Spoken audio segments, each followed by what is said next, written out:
Said good morning, I know, but I'm Megan Hannon with Action Pact, and I'm excited about this session, but I'm always excited about this kind of stuff, as you are, and that's what's so fun about this conference.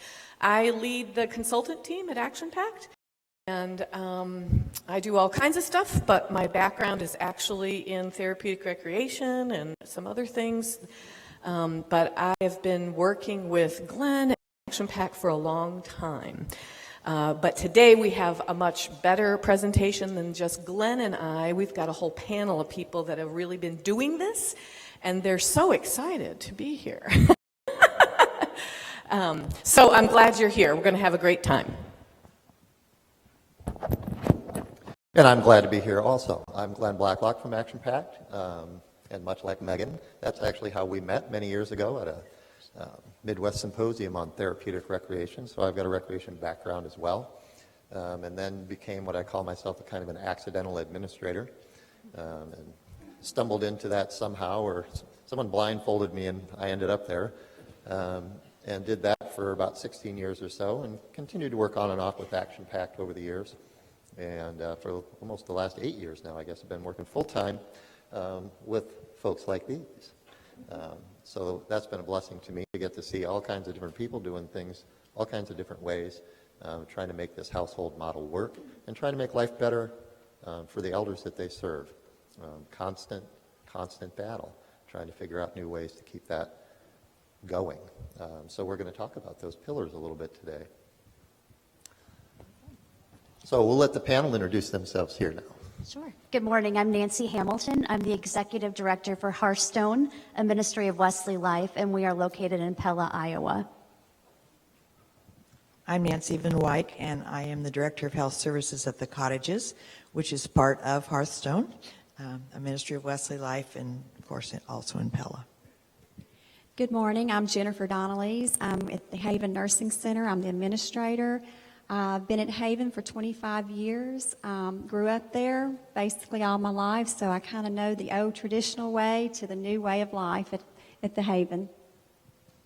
My name is Jan Carr. I'm an occupational therapist and director of rehab services at Haven. I can really say I was born at Haven because the doctor delivered me there when I was born in 1962, so I have been around for a while, but I have actually worked there for 23 years. My name's Christy Smith. I'm the director of nursing there at Haven. I've been there for 4 years. So when I came, they had been in their culture change journey quite a while. However, it was new to me. Love it. Could not imagine any other way. I'm Glenda Kraft. I'm the social services director at Haven Nursing Center in Columbia, Louisiana. I've been with the Haven for 9 years, and I'm also a household coordinator with Haven.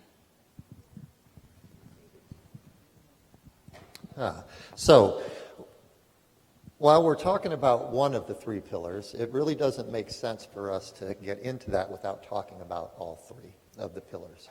So the first of those three is renewal of the spirit, which I think maybe you can, by a show of hands, how many of you are here at this conference for just that reason? It's hard work. You get exhausted, right? And you need to recharge those batteries a little bit. You've got to refocus and relook at what's going on.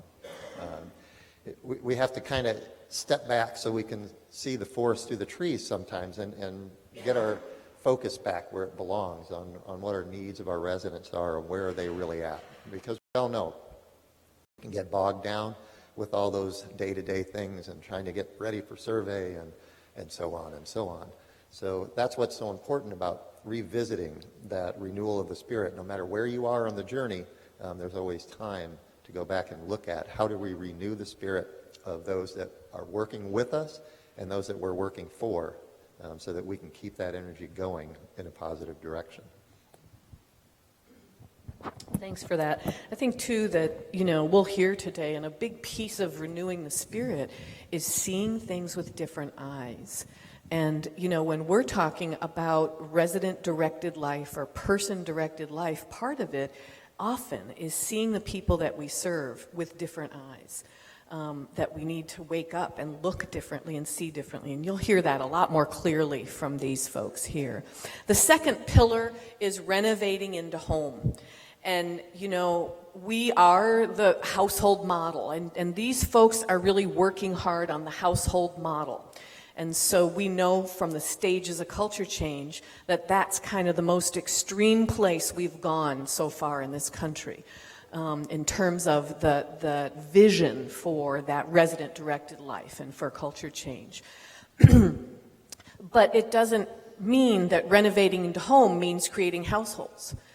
Yeah, that's wonderful, and many of us who are lucky are able to do that. But I always think about a spectrum, and there's so much home that we can create without moving walls or putting in new sinks or bathrooms. And so when we talk about renovating to home, we want it to look like home, we want it to feel like home, but the important thing about renovating into home is that you can do things like you do at home. And so the physical environment is there to support what we can do and how we do it. And so that's the important part of renovating to home. Yes, ideally, we all want to live in a house. That's how we live. When we think about renovating to home, we think about a small environment for a smaller group of people that each have their own kitchen, living room, and dining room that work. They're not there for show. They're there because you actually go to the refrigerator and open it up and stand there and stare to see what's there, right? That's what we do at home. So we want to be able to do things there. That's what renovation is about.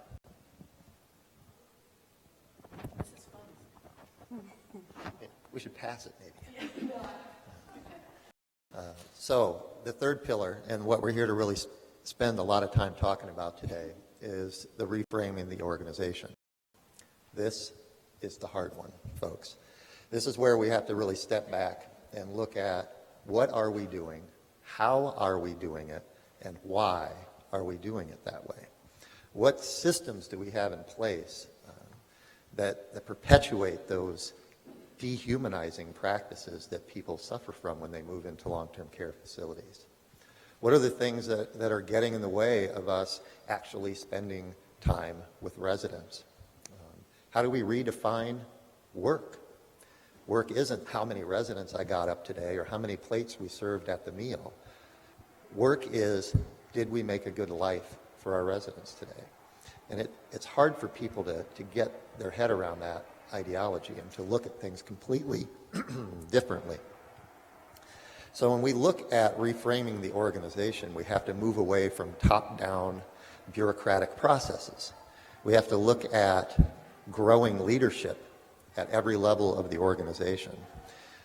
And often as leaders, we have to really have that awareness of ourselves and figure out ways to step back and get out of the way.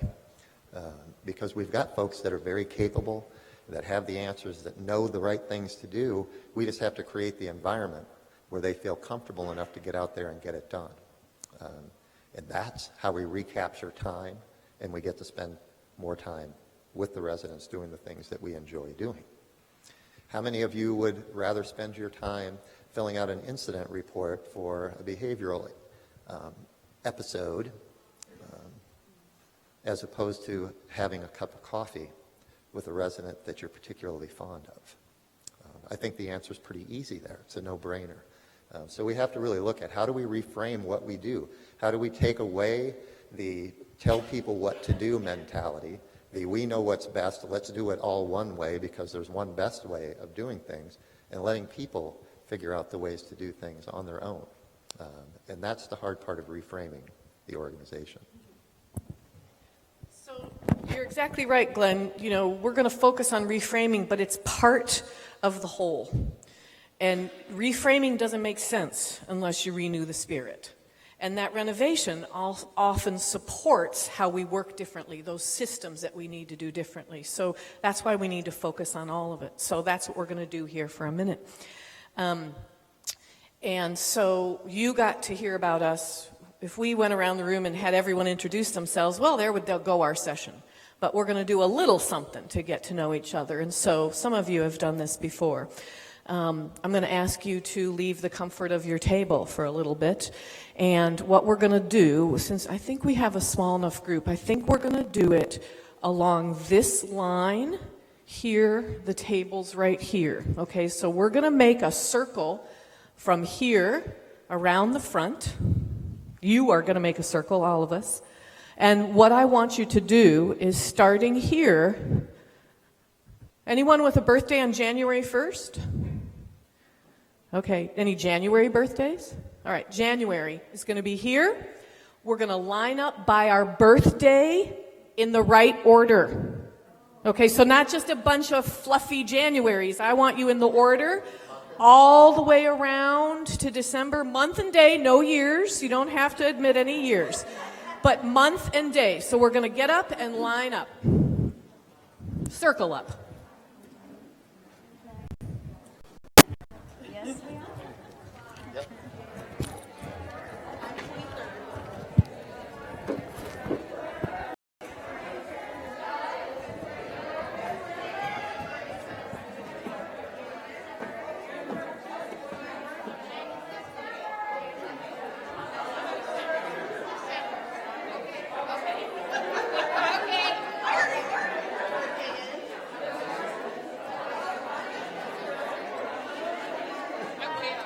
What are you searching for?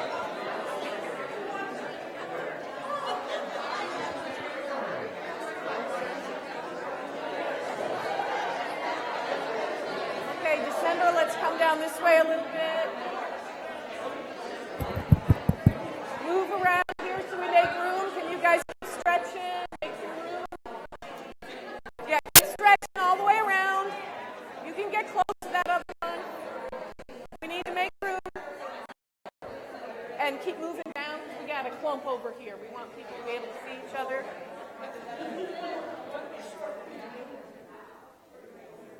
Okay, move back a little bit so we can get these people in. Did you guys forget when your birthday is? Scooch a little bit here. We got room here. We need to. So, what just happened in the room? Okay, you talked to each other. You coordinated. What? Energy. A little bit of communication. Laughter. Okay. We organized ourselves. You're right. February and March. Yeah, these months over here, they didn't really want to get close to each other. Does that ever happen in our organization? Like, nursing doesn't really want to get too close to dietary. Yeah, or we can't do what we need to do because they aren't giving us the room. Right. So we couldn't move over here because they weren't doing what we expect them to do. Right? We did have some teamwork because we were helping one. Oh, some teamwork. Some you helped teamwork. each other. And did you know those people you helped?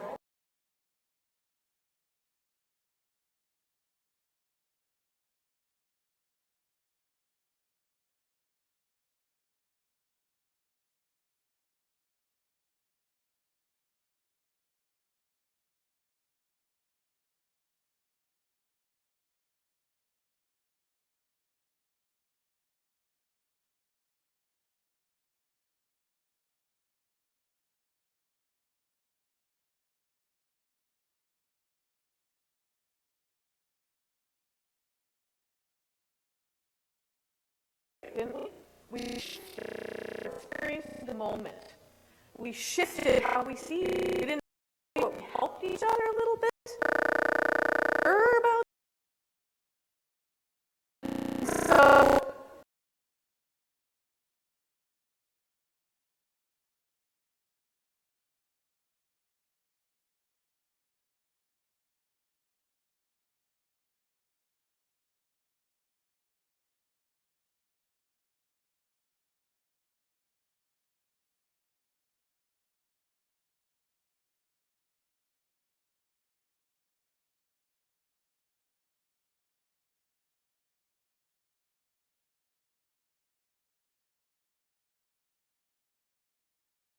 your connection is even a little different than the other connections. You find a way for that common ground you just talked about. And the defense shields go down, and we open up to listen to each other.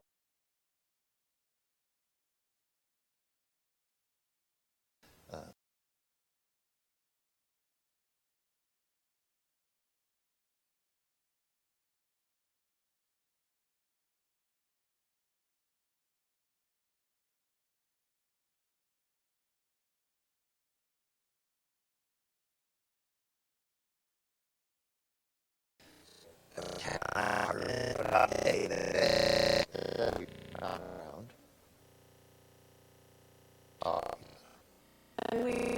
Webs of connection everywhere, right? Not just with our with our but we have to in this process relationship. We've been here years and years, all can to figure out much of what we do is grow relationships everywhere we can, and learning how to not just the social, that time we're seeing each other, but working on how do we grow relationships. We're moving to reframe. We're really very deep level of team, and we use self-led teams, and that is hard work, as Glenn said. It's not simple. It's hard. We're always working on it. But we can never have that if we don't have skills in growing relationships, finding that common ground, and figuring those kinds of things out. So, speaking about your month, take a quick minute to circle up with your month. See if you can find the people in your month. Circle up. Just do a quick introduction to the people in your month.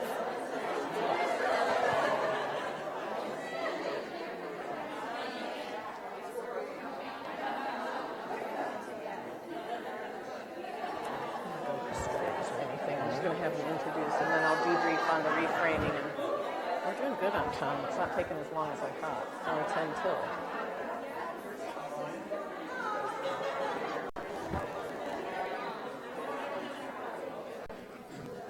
Big month. See, January, February, March. No. March. They went backwards over here.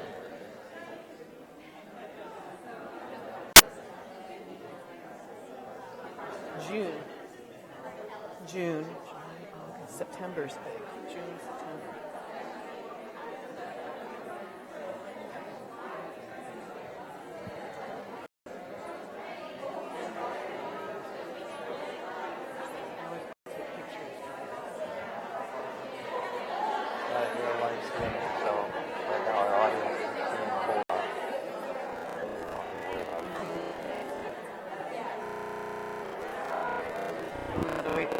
Gets around.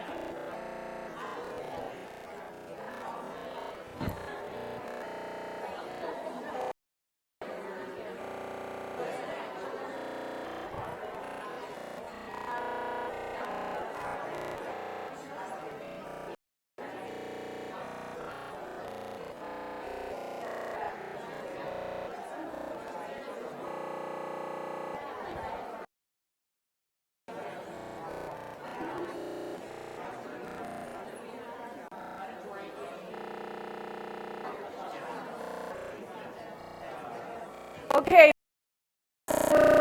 June and September, everyone got an introduction. Yeah, we're gonna do one more thing for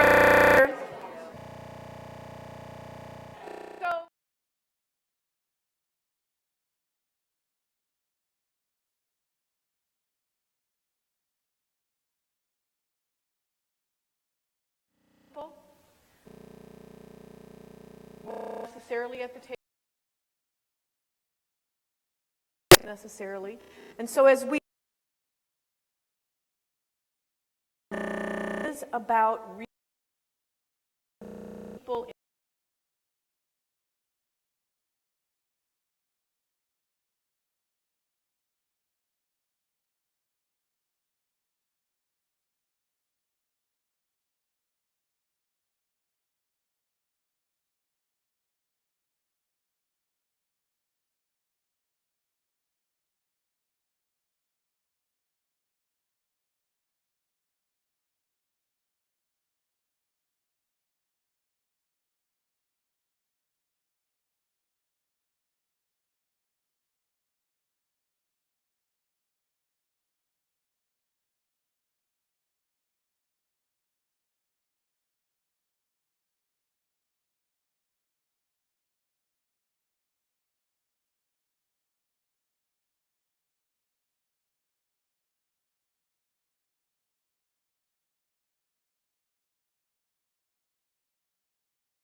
component was they did the renewal of the spirit. They did the remodeling of the building, the renovation, but they did not do the reframing of the organization. So they moved in with the old systems, with the old checklists, with the old task lists, and the task ruled the day. And they were really struggling with figuring out now how do we beat that back down, because it had set roots, and those roots can be very hard to pull out. So that's why we wanted to talk today specifically about that reframing piece as being an essential component. Because you can build the nicest, most beautiful building in the world, but if you don't change the way you're working there, it doesn't change their outcomes and the daily lives of the folks that live there. So that's why we want to focus on that piece. Thanks, Glenn. So we're going to just hear from the folks a little bit about the two different environments, because they are very different in where they came from, who they are, and their journeys. Okay, well, again, I'm Nancy Hamilton, and I'm with Hearthstone, and we are in a small community in Pella, Iowa, a very Dutch community, very traditional, and we have a very unique story as to how we started. The local hospital in about 2009 decided that they were no longer interested in supporting senior living care. They were owning and operating all of senior living services in Pella, so they looked for a partner with traditional values that mirrored theirs, and they found Wesley Life. So in 2010, Hearthstone was born, and we came in, and there were really two parts of that partnership with the hospital. The first, we took over all three of their external buildings. So we had 2 independent living buildings and 1 skilled nursing, 6 residents. The second part was that they still had about 50 residents in long-term care at their hospital, and they also had an old, outdated residential care community that they wanted to replace. So our responsibility coming in was for the 3 external buildings and for development to build a brand new community for the residents that were still within the hospital. So in 2010, we really came in that's when I actually began there as well as the executive director. We came in with that mission of a resident-centered community, and with 36 residents, it was very possible. The other part of that agreement with the hospital is that they gave us all of our team members, and we kind of adopted all of the residents that were already there. So we got somewhat of a clinical staff in that first transition.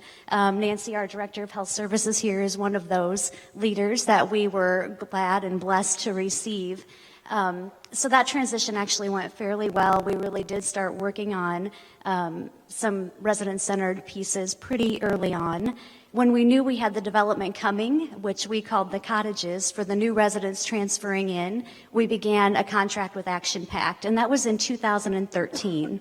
So we started that. Glenn actually came out, visited with us. We had our steering committee and started preparing. And at that time, we did have monthly meetings with hospital residents and family members, just kind of introducing them to what resident care looked like and person-directed care, moving from a hospital setting to a nursing community that was resident-directed. But we really didn't have access to the team members until later, so I'll share more on that. But we now currently have 100 residents in our new community called the Cottages, and that is going pretty well. That's really where our transition is today, is bringing more culture change to that area, and I'll share more on that. I'm Jennifer Donnelly's administrator at Haven Nursing Center in Columbia, Louisiana. We are a 100-bed home. We began our culture change journey 11 years ago, and we're still on this journey. We are currently completing our 4th household, so we have to renew our spirit quite often. We knew at the time we began this journey that we were not at the position where we could start renovations immediately. So we wanted to start this journey within the walls that we currently have. So we started this journey by educating ourselves and our staff and reestablishing our philosophy and our approach and bringing the resident-centered care into the facility among the walls we were currently in. This journey has been long and it's been rewarding, not only for staff but for our residents as well. looking back, we have a hard time imagining it the way it used to be.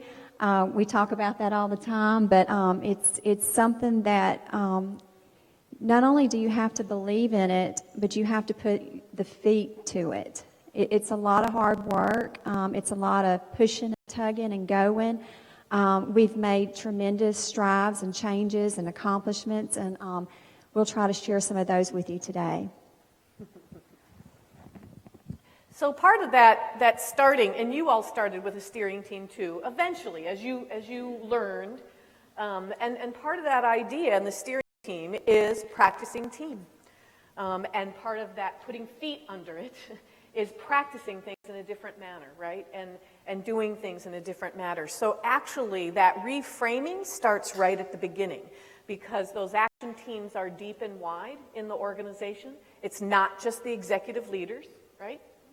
And so we have a steering team that's very diverse by shifts, by discipline, and that team is empowered to start to make the changes, study and take action. So right away, we start to, Glenn, you talked about we can't do things the same way. Right away, before you were ever even thinking about, well, what are we going to change? And what does that mean? We started to work together differently, just like we did in this activity here. We put different people together that aren't normally together, and we start working together differently. And so practicing those skills of reframing, this is really important. We get calls all the time, though, from people in buildings just like you described that say, we're opening a building in 2 months, can you come and do the training? And it's not training, it's work. And it is learning, and it's studying, but it's taking action and learning how to take action together and doing the things that you do. And so to add some framework to that. So we are, even though we're going to focus on reframing, we're going to start with some stories of renewal. And so, Glenda, I think you're going to start with that, and Christy, thinking about when we talk about renewal of the spirit, what are some good examples? Okay, first thing y'all need to know about me is I'm a baby. I cry. We admitted my 5th grade teacher into our building. I think she taught Jan as well. She came in as a stroke patient. She was no longer able to speak. Very highly intelligent lady. She was on a feeding tube. Very hard to see her this way. I went to school with her son. He graduated a year before me. But through the process of the admission and things, we were able to offer them, the support that they needed to deal with their mother's illness. Probably 6 months into the admission, we moved her on to our first household that had opened. And she was with us probably all of about a year and a half before she passed away. But in growing our team and with the family involvement in that, the family came to me and they wanted to know the granddaughter had gotten saved at church. And she wanted her grandmother to come and see her baptized. But because of her condition, she was not able to go to the church and be a witness to that. So we were able to make that happen in our facility for her. Our rehab department has a pool. The preacher, the church, the family, and I don't know, we probably fit 50 people in our pool area for that baptism that evening.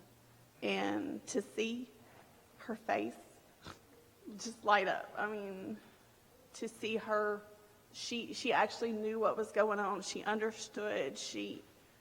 To see her grandchild baptized, it made her world. And it made their world to have that happen for them. Before our culture change, that family would not have been able to come to us and say, hey, you know, she wants her grandmother there. Is there a way y'all can make that happen for us? You know, had the church would not have been able to accommodate her. She'd have had to been in the very back row where she would not have been able to see over everyone to see that. And she had a front row seat to that. I mean, right at the pool's edge to see that. It was just awesome. So when you say before culture change, that wouldn't have even happened, can you think about and share a little bit about how did that household come to that decision? Or any of you, I mean, because you were all involved in it.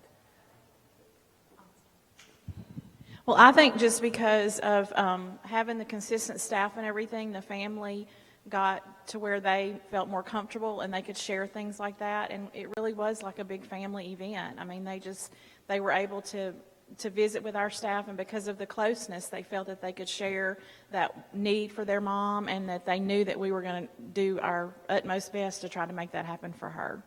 And I think before, you know, it's just, you just went about your day, you know, and you got your job done and you focused on task and not on the person. And I feel like because of the training our staff had, that clued them in more to what the needs of the family as well as the resident was. So the family didn't, you know, come to us and say, oh, don't y'all have a swimming pool? Can we use that? It was, you know, it was more that they said, oh, you know, we just wish this is what's going to happen. You know, she got saved. She wants to get baptized, and, you know, she would love to be there. I wish there was some way. And then, you know, the staff together says, well, you know, why can't we do that here? So it's just that closeness, that bond that you develop when you can have that close relationship with the family.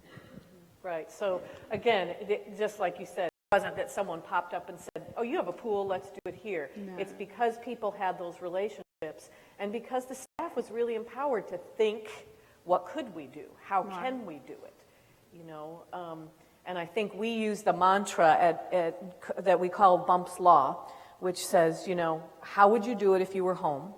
How would I do it if I was home? So again, the staff team is saying, gee, we can feel this, we can understand this, how would we do it if we were at home and we needed to adapt some way, and then how can we do it here? So it is a process, but because of the climate you created, they can do that. And it didn't happen up in the middle of the day when we had like therapy. We left therapy open so that we had access, and we like locked up after, you know, so it was,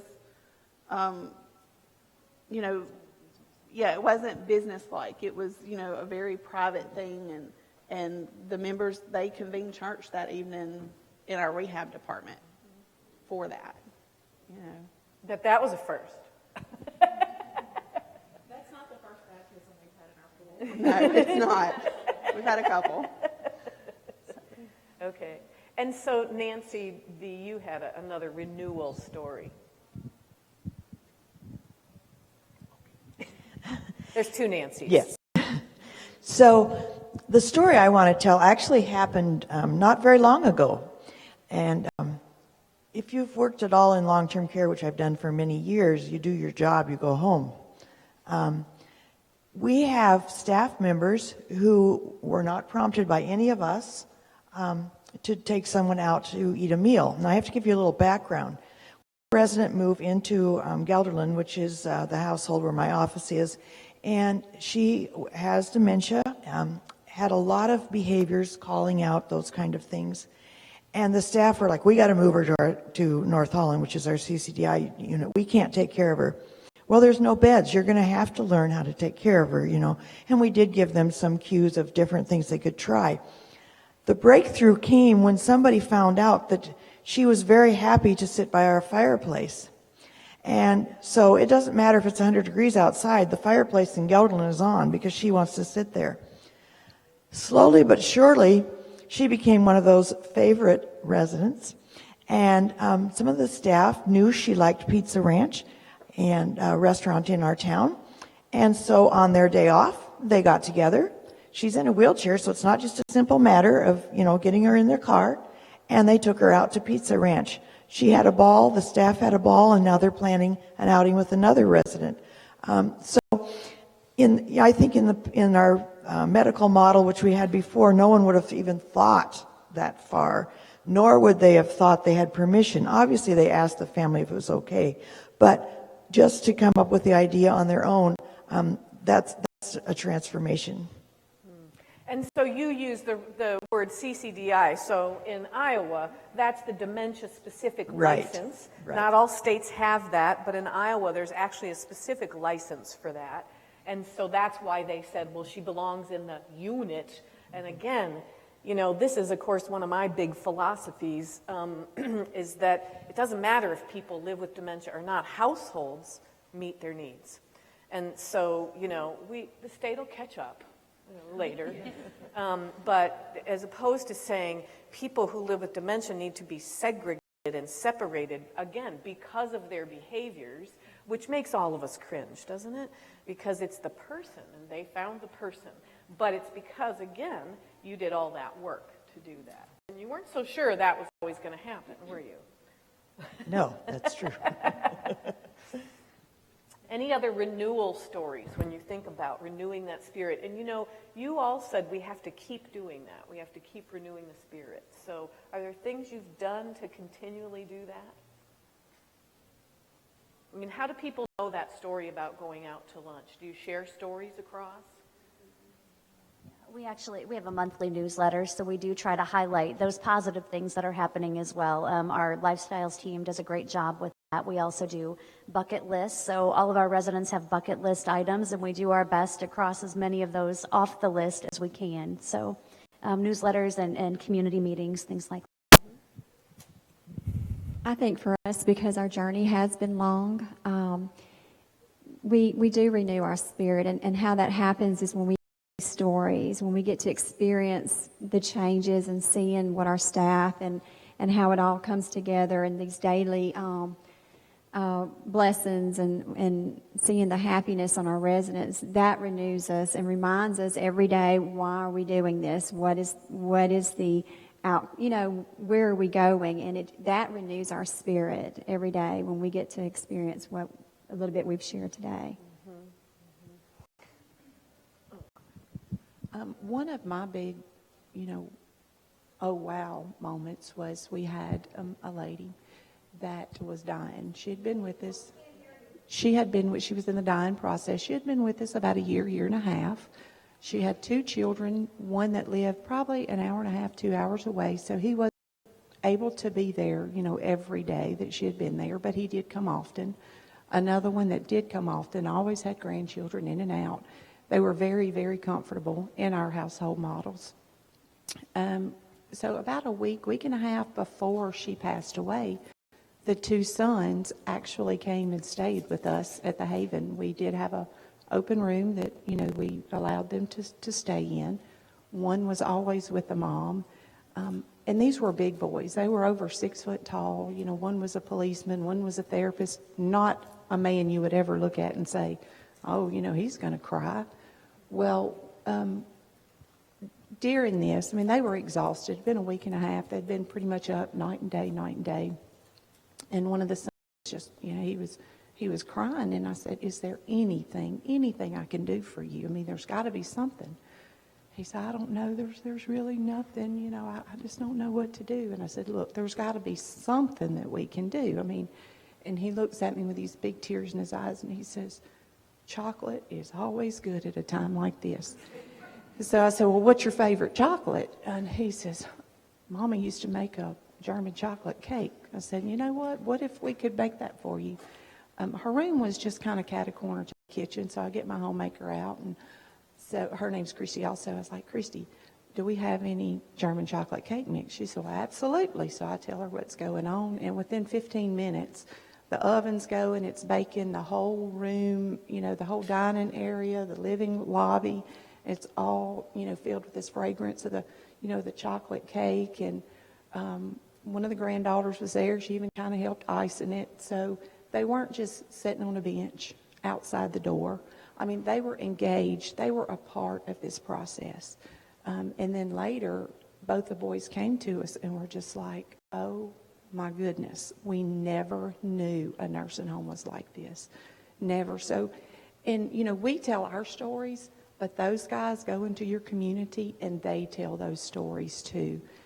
So when they're at the grocery store and somebody says, well, that nursing home up there, because they've never actually been into your nursing home. These are the families that say, oh yeah, I can tell you about our nursing home. Our nursing home did this and this and this. And that is way, way more advertisement, way more PR than any marketer can come in with a pamphlet. We've actually gotten staff members because people here in the community, how wonderful it is and how things are changed and different, and, they're not old-timey, and that there is so much life going on. And at the end of the day, when you're just exhausted and you're like, you know what, I cannot take one more staff person calling in, because it's real world. It's real world. And then things like that, you just go home and you just are like, wow, this made everything worth it. And what did you tell that man when he said, we didn't know nursing homes were like this? I said, well, they're not all like this, but you're at the Haven. I just love that when you said that, Christy. So, yeah, I don't doubt it. Well, and I think, so this is another thing that I really love that you said that as you think about the real world. It doesn't mean we don't have those same issues. We have call-ins, things happen, but the balance of that is different now. And so also think about that renewal of the spirit. We work so hard. And when you work so hard and you have those issues, but you don't have that balance of what were we able to do? How were we able to give? How were we able to engage that family? How meaningful was it? Because, in the old way, we would go home at the end of the day and we would still be frustrated, right? We've all done that. We would still be trying to think about all the things that we didn't do and the residents that we meant to get back to, or that we were concerned, couldn't figure out how to do it.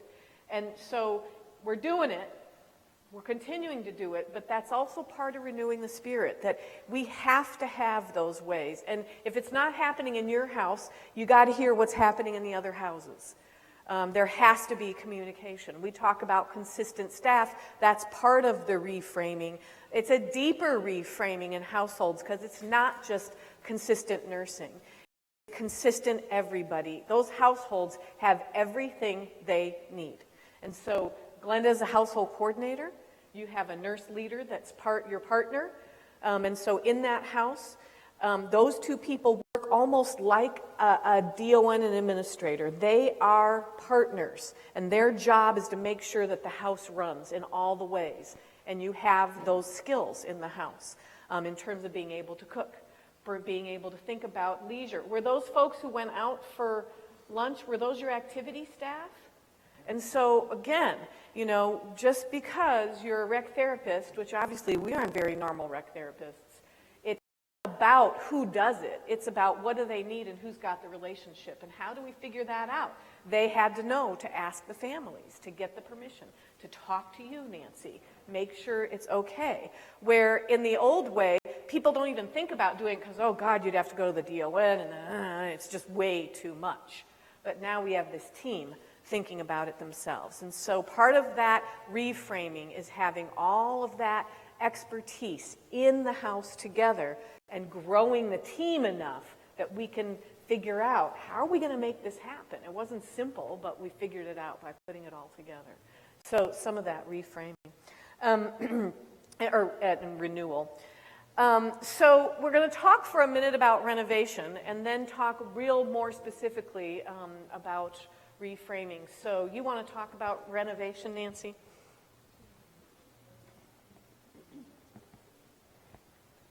Yeah, so we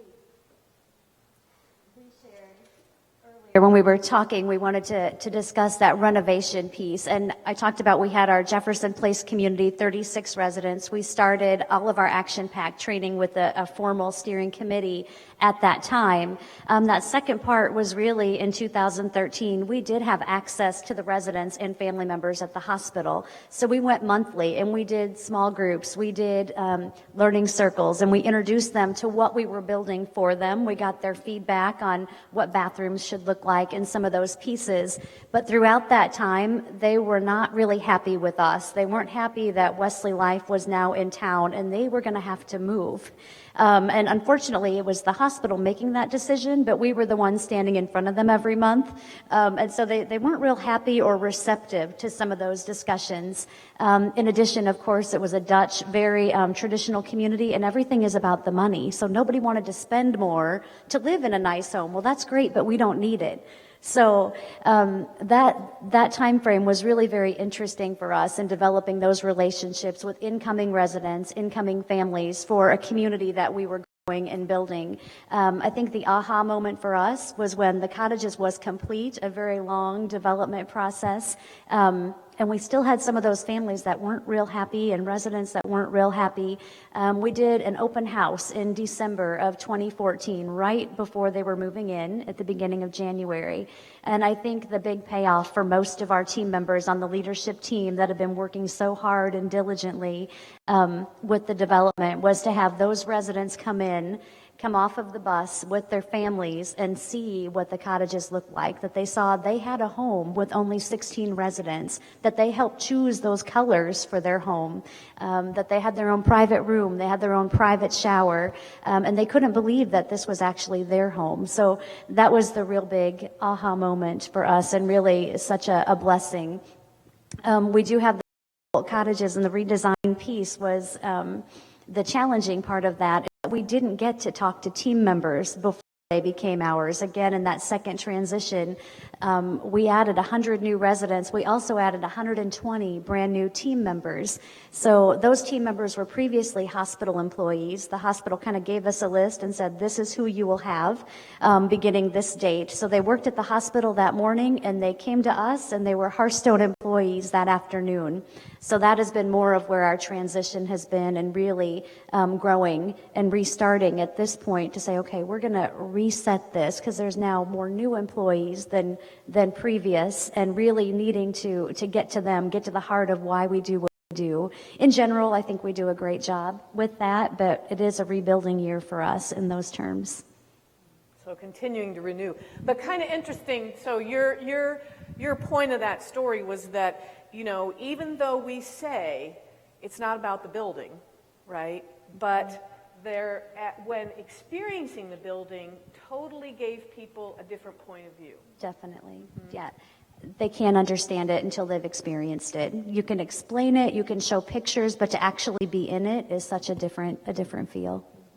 And, you know, I see that, and I know you've heard of this too, Glenn. We see it consistently, that, and especially with everybody, but even people that live with the deepest dementia, they recognize home. We don't know why, right? We don't know what it is, but they know they're not where they were. And, you know, we see lots of outcomes from that. I think one of the most common outcomes that we can't explain is that people who are not eating independently eat independently when they're at home. And there's no OT, you know, we love OT, but there's no OT goal, there's no OT treatment. People begin to eat because that's what you do when you're in a home dining room where you smell the chocolate cake, you get your fork and you dig in. And so that's just an example, and it's anecdotal. I don't really have that research. But the other thing that I was thinking about is I just got a piece of research from Britain the other day, and they really looked at people who live with dementia and their involvement in choosing colors and knowing that there's a space they're going to create and talking about what's important to them. And the results of that was that they use the space And so, again, we, in our task list that you talk about, often we put people places, or we don't allow, you're not in the CCDI household, you don't come over here. But that they found that when people who live with dementia are involved in thinking about what they want, that not only do they use that space more, but it increases their cognition as well. And so, you know, we're literally dementing people in institution. We all know that. We've seen it. And, you know, Tom Kitwood talks about rementing. We're never going to fix dementia, but that's one of those approaches of involving people. It didn't matter who they were. It didn't matter what their abilities or disabilities were. They're all part of what we do. How are we going to do it? What is it going to look like? And that's both a renewal, because we don't see those people as being able to do that. All the time I hear that. They can't make choice. They don't know what they want. Yeah, they do. Put them in a house and watch how they behave. Because guess what? They behave like you and I. And that's why you don't have behavior issues anymore. And you had a story about that, Nancy. Yes, our actual memory loss unit was over at Jefferson Place. And it was going to move to the cottages, which is a little more than a mile down the road. And my thought was, when we move those residents, we're going to have chaos. You know, the behaviors are going to increase because we're taking them out of their familiar environment and moving them to a new house. We did move staff with them that had taken care of them before, but we never got those behaviors. They were in a home. It was very calming to them, and they made the transition really, really well. So, you know, that just goes to show, again, you get them in a home atmosphere, the kitchen's there, the living room, the dining room, you know, and they transitioned very, very well. Interesting. That sensory, emotional experience, that's the strength of people who live with dementia. It works in that physical environment. So we've talked a little bit about renewal, talked a little bit about renovation. And so now we're going to really focus on that reframing.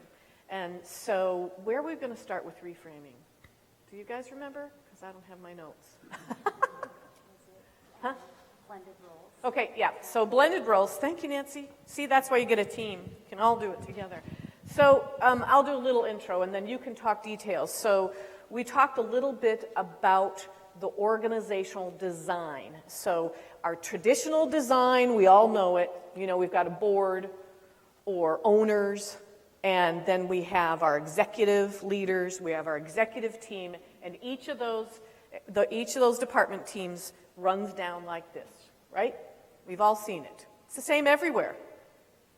And it was interesting, on Sunday, Lavreen was saying, you know, it's just how the hospital used to be, and actually it's how the Army is, because that's where nursing came out of, right? Was out of military service. And so what happens in those silos, for one, the residents nowhere on that design, and they may need something here from dining, but where they are is with a nursing person, so the nursing person has to go up to their supervisor, who has to check with that person, go across over here, right, to dining, who has to go down and say, how come you didn't do that, and go back up and go back over, and what happens with the person here? They just want something different to eat, but they have to wait for, oh, if they're lucky, 30 minutes. If it's normal, maybe till tomorrow. And so that system, and you talked about systems, Glenn, doesn't work. It doesn't work for the person. So the person has to wait. The person who lives with dementia, who doesn't understand waiting, who doesn't understand why you can't just get something, I'm hungry, I want to eat. And so that organizational design of the silos is what we talk about changing and reframing. And so from that design to the household having everything it needs in it, we look at a couple of things. I talked about the household coordinator and nurse leader in every house, ideally. And everyone does it a little different. At Action Pact, it's not a, you know, it's not a set thing. Then, because you have a kitchen where you really want to cook and eat, there's somebody that has major responsibility and skills and abilities in that kitchen as part of the team. And those roles are a new role, and it's a blended role, what we would call a blended role. So often a homemaker, household assistant. What are some of the other names of those folks for people? Anyone out here that uses different names? Host. One of our clients uses host because most of those people are men. They didn't really like the homemaker name. You know, my son is a homemaker, doesn't bother him. But those folks have a blended role of cooking and then usually something else. And there might be cleaning, there might be leisure, there might be a little bit of everything. It might depend on what that person's great skill and ability is. But their main focus is to take care of food and make sure people have food, keep that kitchen clean, kitchen full of stuff so that we know what we have. So that's a new role and it's a blended role. Household coordinator. So talk a little bit about what you do as a household coordinator, Glenda. My household coordinating, it kind of crosses over into my social services too. Basically, I'm pretty much aware of everything that happens on my household. When I come in during the day, I kind of check with the nurse and make sure what's going on with her, my CNAs, my homemaker, find out what's going on. I visit with all my residents, you know, what are you doing okay today? You know, what's going on? If I have family members who have concerns, I address those. If there's just something going on, that's my baby. I take care of it. So you came in as a social worker, but you've gained many other skills to become that Yes. household coordinator. What are some of those things you've done? I have an activity director certification. I have ServSafe. I have a CNA license. And what, Feeding assistant. talk a little bit about what happened when you became a CNA. The CNAs on our floor, the respect that they have for me tripled, because they know that if they're in a bind, they can come find me and I'm going to step in and help them out. I'm not just there to say, do it. I'll say, come on, I'll help you do it. If they have a problem, they know that I'm going to be there to help them. You know, it takes two people to use a lift, so there's only two CNAs on my hall. So if they're both in a room and they step out in the hall and say, hey, I need some help, if I'm in the hall, I can go help them. You know, but for me, when I have a resident who comes to me or a family member that comes to me and say, you know, that CNA is just not taking care of Mama. As a CNA myself, I can step in that room and look at Mama and say, yeah, Mama's being taken care of. You see her nails are clean. This is done. You know, I know what the job entails, so I know that it's being done. So even though you came to it as a social worker, you needed to gain skills. And so we talk Yes. about cross-training. And again, other household coordinators in other environments, and they may be different at Hearthstone, may have a different set of skills. And so this is the hard part. There's no cookie cutterness, and this is why people don't do it a lot. And you know, we really are totally about this organizational structure, but each organization is really unique in what's going to work in their environment and what those blends are. So that's one kind of role, a blended role, and usually that household coordinator and that homemaker, host, household assistant is another blended role. It's a mix of different disciplines. So that's one thing we talk about. The second thing we talk about in terms of reframing is versatility, that everybody has to have versatility. And again, it's just what you said, whether it's helping your teammate or whether it's making sure that resident gets what they need at the moment, we should all have some versatility. We can't all have everything, but we should all at least have that awareness, you know, that understanding, that ability to grow relationships, and the knowledge to go get someone else as an expert when we need them. So that, again, those staff didn't just fly out and take someone out of the nursing home in their car without checking everything out. But if you hadn't done all that growth and development with them, they wouldn't do it probably. And so that versatility is some training in the kitchen. Everybody needs to know how to get food, because it turns out food's kind of important to us all, right? And so it doesn't make sense to have a kitchen there if you say, oh, sorry, I just can't go in there.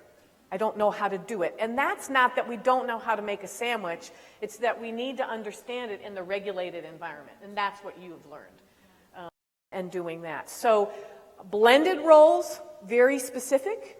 Versatility is that everybody has some versatility. And you decide that in yourselves, how you're going to make that happen. And we mean everybody. So Jennifer's going to talk to us a minute, but I was just listening to a colleague of ours, and and they're working on households, they're in their households, and she is the administrator in that building. And she said, when they started to look at changing job descriptions, because it's a different job now, if I'm not just the social worker anymore, I'm a household coordinator, that's a different job description. And what Angie said is, the first job description I changed was my own. Because if I'm not doing it, then who else is going to do it? And so she changed her own job description, and she and the board and the executive team in that organization decided that any administrator would need to be certified as a CNA, and she went into that first class. I think that's really important too. A piece that I want to touch on is when you talked about we can find that person to go to with that expertise. Because sometimes that gets lost too as people look at our philosophy and how we change things and we eliminate departmental structure, which can be there can be a real mourning process there for some folks that have worked really hard to become a director of a department or those kinds of things. And sometimes they get lost in the shuffle a little bit too, thinking, oh, well, they don't need me anymore. I'm not important anymore. But are your social work skills still being utilized? Yeah. And people need you. And someone's got to do those MDSs, and somebody's got to do these things. But so much in the old system for me, in my facility that was still run pretty traditionally, as we started really looking at cross-training folks and sharing the information that we had with each other, we kind of made some discoveries that there was a lot of extra work going on that, how come you're doing that? Because we're kind of doing that. And as we started talking to each other, we found a lot of things that didn't need to be happening. And we could get rid of that stuff that we didn't have to do. But at the same time, we had that leadership and that pride that those people had in their leadership roles. We still need it. We still need it everywhere. We need to be able to find those people to go to. But you don't need that one specialized person. In my case, it was a MDS, so assistant DON. She was our MDS guru, and she was darn good at it. But it gobbled up all of her time. And we didn't spend enough time cross-training other people and having other people look at that process. So constantly, then she would get the information and the data to put in to the computer. This was, it goes back a little ways when the first computerized MDS systems were put in place. And then the data wasn't matching what was in the last MDS. So then she had to go back out and redo stuff. And how much time that gobbled up for us. And then, heaven forbid, people do rude things occasionally, like maybe have a baby or go on vacation or decide to live their own lives. Have you ever had that happen? Employees that do that? Isn't that annoying? Yeah. Gosh, what the heck? And then what happens to your facility when you've got that one person that is the one person that knows how to do it all, and they do it all, and they're not there? That seamless service that you want to deliver to your residents isn't going to happen, because people don't have the skill set and the confidence and the competence to get that done. So I think that's an important piece that we need to remember, that all of those skills that those people have worked so hard to develop are still necessary. We're not demoting folks. That's not how it works. We're going to use their skills in a different way. That's all. So do you want to talk, Jennifer? And part of this is about leadership development. And just as the administrator, how was your role changed and in this reframing process? As I mentioned before, when we started this journey, let me give you a little history. We didn't have the option of building a new building. We took our existing building, we made households within the existing building, and what we did is we would take a section of our building and transform it and at a time. But what we knew we needed to begin doing was educating our staff, sharing the vision, sharing our philosophy, and building teams. So when the renovations came, we would be ready. As the administrator, I was the assistant administrator at that time. As the assistant administrator, I'm a doer, and I have to understand what it is I'm asking the employees to do. So I would get out there and actually learn the task, learn the homemaker's task, learn whatever task that did come about. And we would tweak things as we went. We would, try to figure out how it goes. But we have coordinators, household coordinators, which we call our mini administrators for the households. You empower them, you empower the CNAs, you empower your team within that household to make the decisions within that household.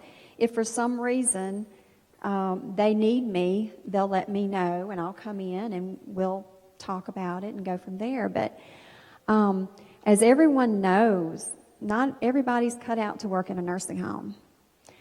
It takes a special person to do that. And anytime I hire someone, I'll tell them, there's not a job we couldn't teach you. I can teach you to do my job, but it's what you bring to the table is what we're looking at. And so we try to find those gems, if you will, and put them in positions of their strengths and go from there. We had to do a lot of cross-training, but at Haven, we all wear so many hats that wasn't new to us. We wear many hats, and it takes all of us to make the world go round for our residents. So when we had to learn something new, we just learned it. We made it part of the orientation and goal for our new employees that, we're going to cross-train into another area. And so we just kind of made that our standard, and it's worked out very well for us. So just any other thoughts or stories about I just wanted to these talk roles? from a therapy standpoint. It was a really big challenge for my staff because working as a therapist, you have a productivity amount that you have to get every day, so you need your patients like that. So when Jennifer came to me and said, we're not having the residents get up early, they're going to get breakfast when they want, we really would rather you not start people till 9 o'clock, give them time to get up and get going. I'm going, oh my gosh, how are we going to do this? But it's worked out well. It took a little training, and of course my staff was all involved in all the person-centered care training and different things like that, but it has worked out. And the residents that are up early will go ahead and come. We have some that like to come early in the morning. We have some that, want to come after lunch, but it has worked, and we end up seeing they all pile in there and try to get in there. So they're coming anyway because they love it as an activity. But it was hard for my staff to grasp that because we were so schedule oriented about, having somebody at 9, somebody at 9:45 and all that. But with the help of the CNAs and all that and understanding the importance of their getting their therapy, that's all kind of worked out. So we're a lot more relaxed than we were. So have you changed hours in the gym? Are there some things you've done to accommodate that? Obviously, the relationships and working very closely together. Are there other concrete things that you had to do? We really haven't changed our hours because there are patients that are up early and they'll come on and then go back and have their breakfast if they want to do that. And then we also have ADLs early in the morning. The therapists that are doing ADLs get in and get those done. Yeah, so, our hours really haven't changed that much, but just the not knowing, just making sure that everybody is getting seen and coming at their at leisure instead of having a schedule. Yeah, on their schedule. Yeah. And being able to do it on their schedule. Okay. Other reframing stories about those blended roles or versatile work.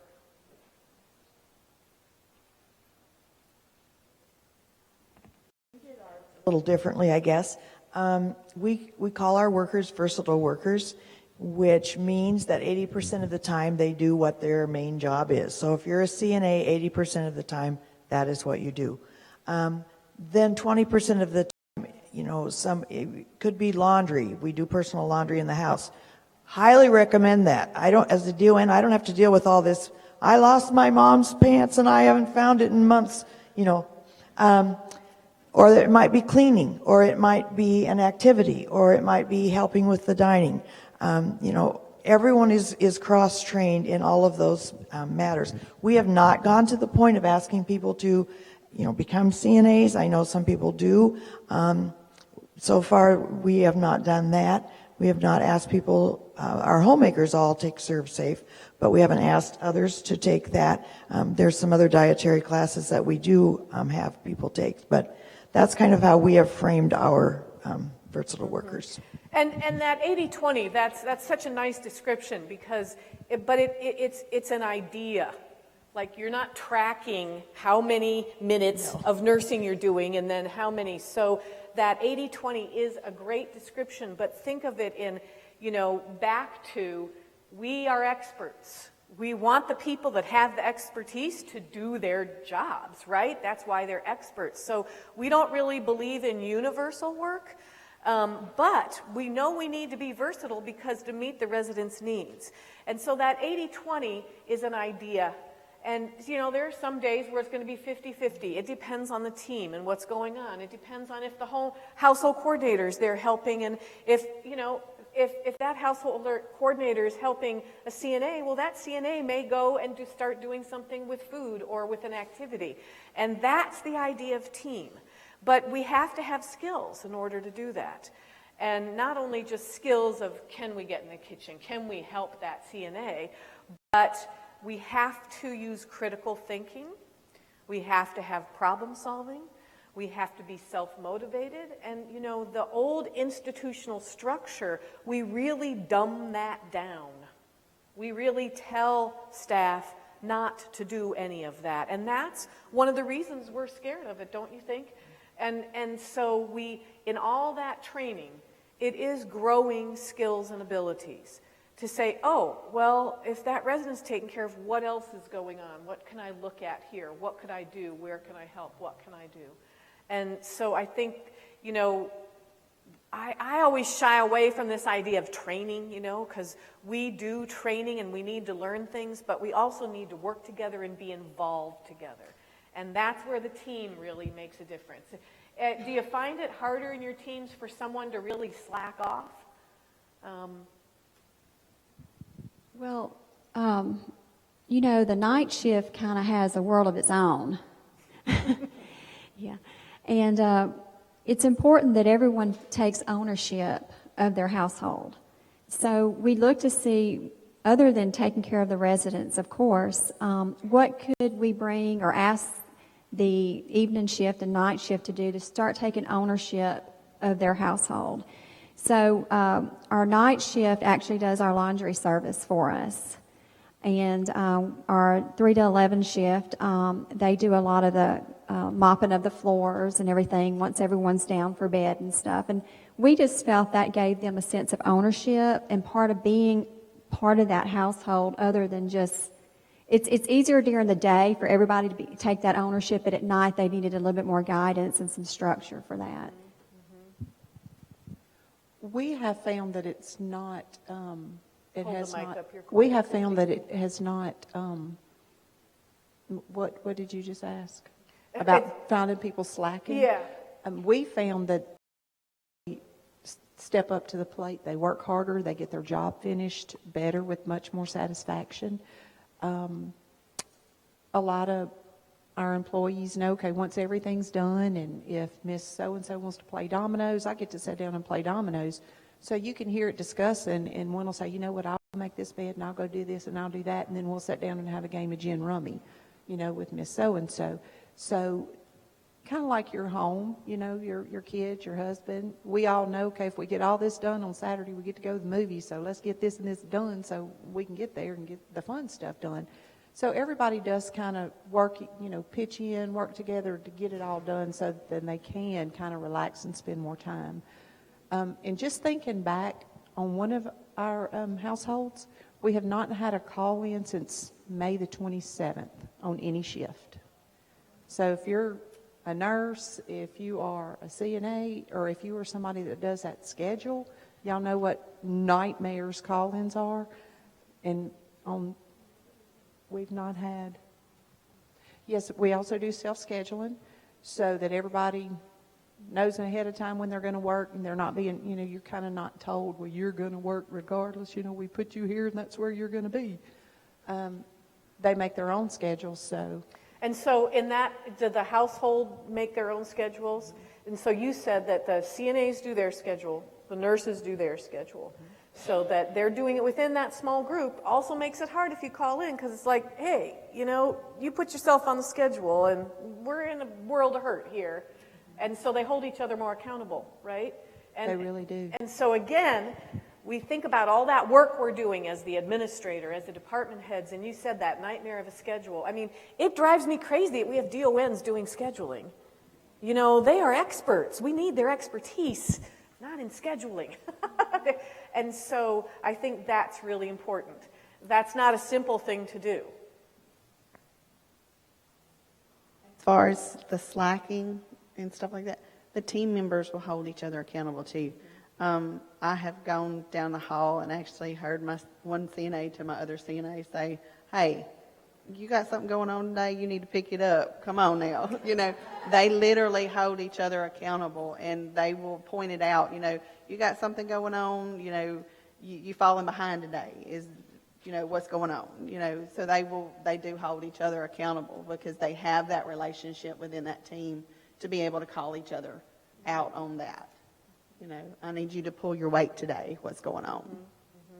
So again, I talked about that organizational structure where the resident has to go up and over. So what happens often in what we call our teams? If I have a conflict with you, where am I going? Not to you, to my nurse, right? To my supervisor. So then it goes up, over, instead of talking to each other. So this is another skill building. We talk about critical thinking, conflict. How much conflict resolution did we talk about? And you're still learning those skills. But that's also conflict prevention. We have those relationships, we can say that to each other. Yeah, because where they're really taking it's to the break room. That's where the conversation about that is. But what I thought was key to how you opened it, introduce the issue of the problem. Is there something going on with you today? Not, there you go again.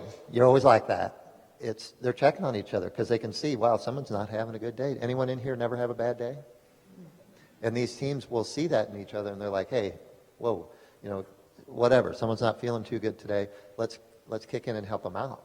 And that's the kind of thing that happens and works for us. So I'm going to kind of play the role of timekeeper a little bit here too. We're down to the last 10 minutes, and we wanted to be able to have some people ask some questions if you want to. So I think we can open it up for that. I'll leave this mic up here if you can run around with that one, if people have some questions for the panel. Come on, you're not going to do all the talking, are you? Even though they've done great, they didn't think they were going to do that today.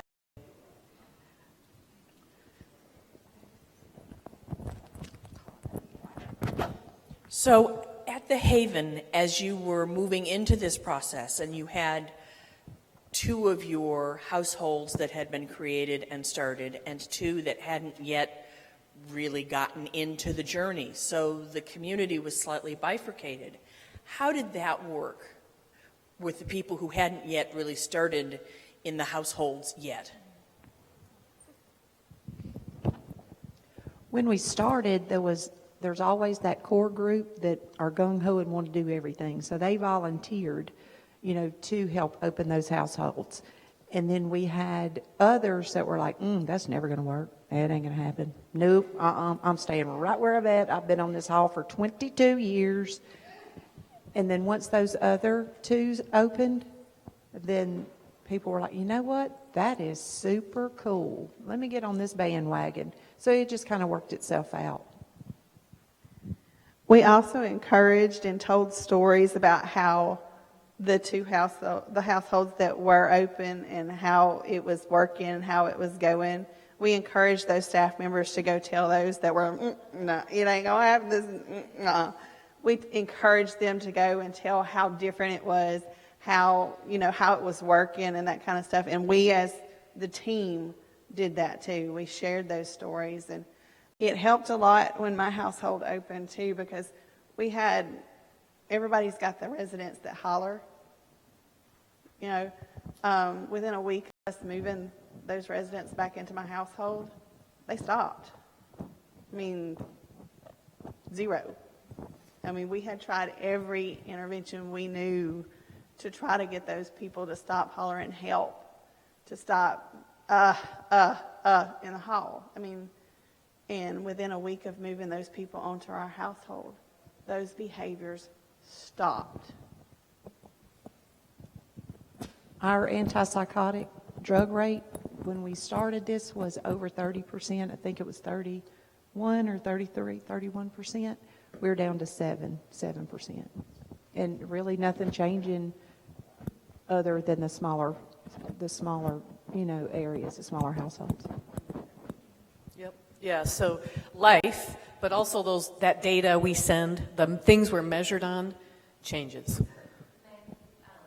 to address what you were saying about the transition, though, I'm with Haven also, and one of the tricky parts is having 1/3 of your nursing home being a household and 2/3 of it not, and operationally, how do you make that happen?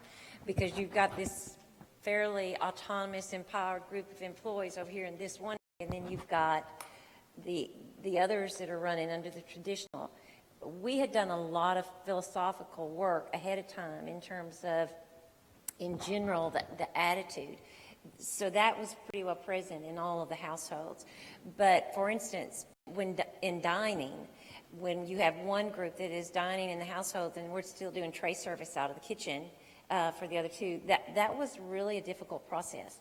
And we realized very early on that once we opened that first household, we could not go backwards, and we could not keep it split.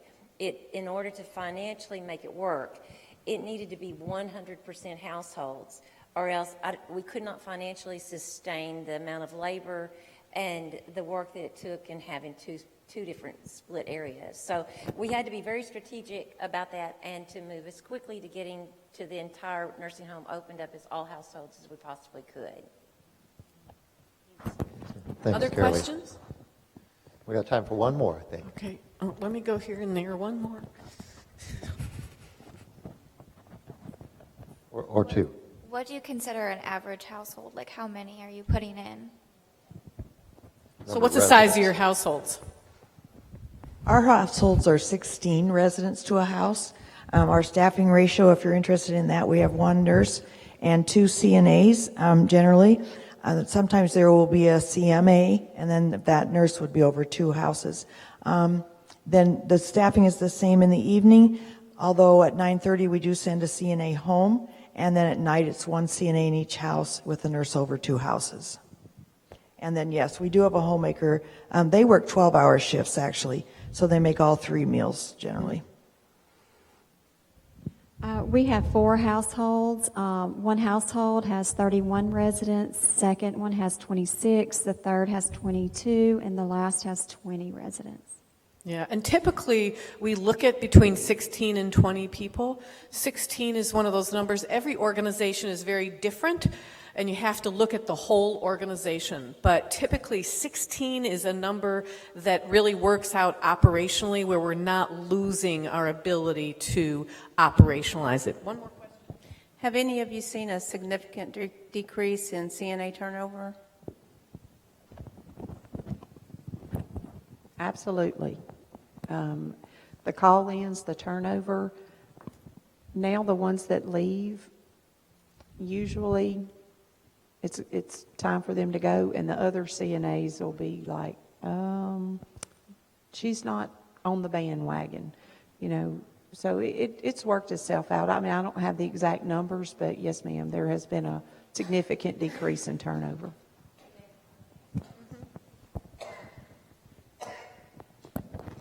We're a rural nursing home, and the only way that we have ever been able to have a supply of CNAs is if we train our own. And we used to do somewhere between 3 and 4 CNA classes a year in order to keep a supply of CNAs in-house.